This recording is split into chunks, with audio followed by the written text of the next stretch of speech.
Well, the mythological aspect of this theory, all right, is what determines what we're looking for and why we're looking for explanations that are presented in what we call the electric universe model. And what we find is this madhouse of mythology describes a world that makes absolutely no sense to the modern human. I think for the listener, it's very important that they understand that a sky that we see today is not the sky of the ancients, and that the ancients worshipped, or going to say they recognized that their first major sun was positioned at what we call the North Pole now, or the celestial north above Earth, which is one of the craziest things, if you look at the skies today, that you've ever heard, and gave a lot of comparative mythologists, academics of the 1800s up to the 1900s, a lot of heartburn, because it didn't match what we had with this idea of a sun rising and setting east to west. Mythology talked about this stationary sun that just stayed where the celestial north, where the pole star is today, roughly. It's, you've seen those time lapse images of the celestial north, where the stars swirl around a central spot. That's where the ancients believed the original sun of this planet existed. So modern academics, historians and so on, who believed in a thing called sun worship, could not understand that the sun that the ancients were worshipping was claimed to be at the north, in the celestial north, and that is why they oriented all their major temples towards the north. The Great Pyramid at Giza is a classic example. It is the most perfectly celestially north-oriented building on the planet, even to this day. Even the Greenwich Observatory in London is not as well pointed to celestial north as the pyramid. But most temples and so on were configured in this north to south, not east to west, configuration, which you would expect if they were worshipping a sun that rose from the east and set in, rose in the east, set in the west, and so on. So what happened was that there was this idea of sun worship, and it was linked to the North Pole, yet it didn't match the skies today. So John J. O'Neill and many of the academics of the late 1800s decided to contrive this idea that they were talking about the sun that we have today, and somehow all got confused in their minds. They placed it at the North Pole, yet what they were really talking about was the sun we see today. But an honest appraisal of mythology is they are not talking about that sun that we see today. They are talking about something that sat up in the celestial north. Now, I'm going to give a quote which I give in most of my radio, in most of my interviews, simply because it puts in the listener's mind what we're talking about in terms of mythology. And it's from a guy called Eduardo Cardona, who's written 5 excellent volumes on Saturn and its position in the solar system. And his quote is that the evidence of myth, which points to Saturn having once occupied a position above Earth's north polar regions, is voluminous.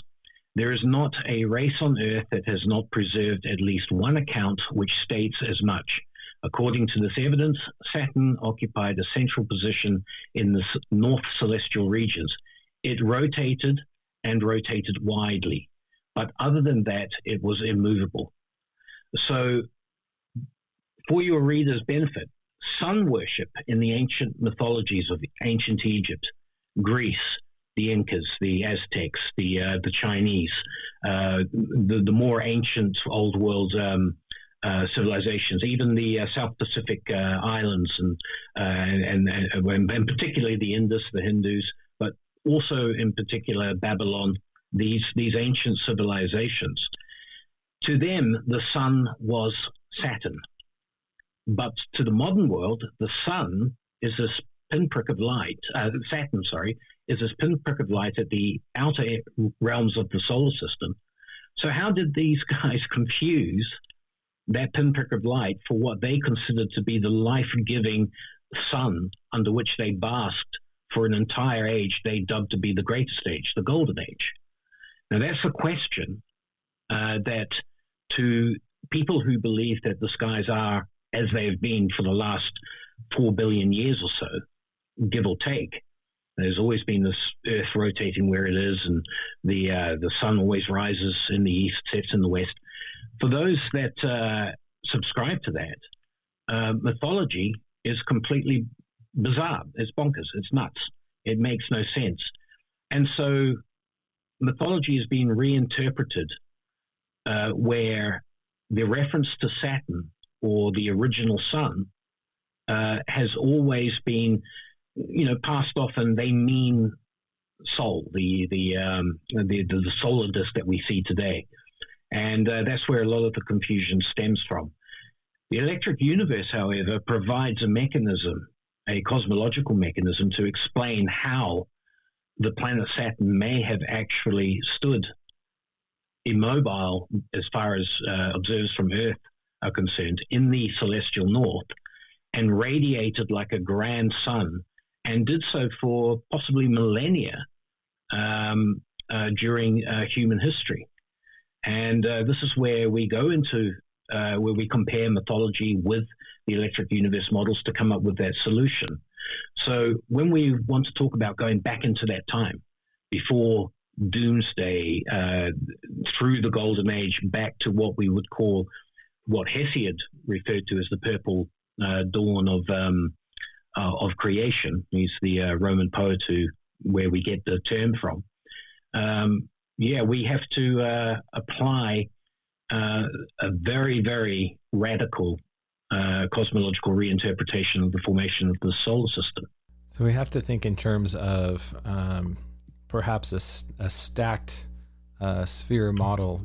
As the Earth rotated, it had in relation to it something directly above, which was emanating this purple atmosphere, and kind of almost ionizing and precipitating that primordial soup. Yeah. Yes, and so you've got two models here that mythology in describing Saturn sitting at the celestial north. There's only two models that work with that. There's phase lock and and what we call a polar configuration. Phase lock is what the moon does with the Earth. If you stand on the face of on the moon and look towards the on the side facing the Earth, and you look towards the Earth will never change. It's just always there from the perspective of the moon.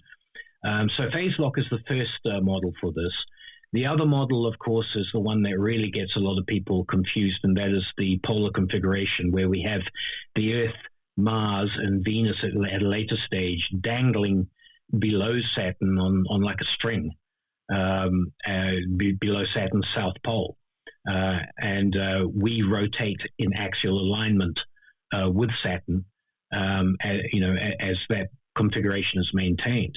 And for many people, this is the most difficult thing in understanding how that used to be before there was a sun and so on. And this is why we have to go back into mythology, because mythology tells us that the golden age comes to an end when Saturn glowed wonderfully, and it was beautiful and so on.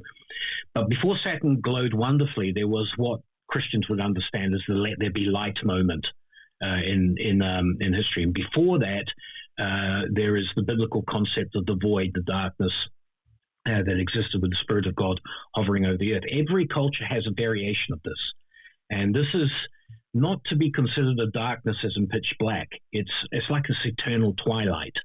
And what we find in the biblical account in particular is an anomaly.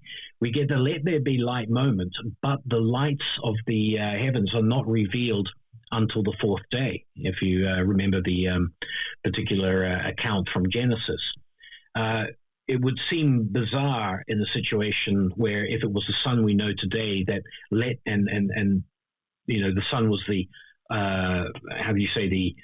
source of that let there be light moment, that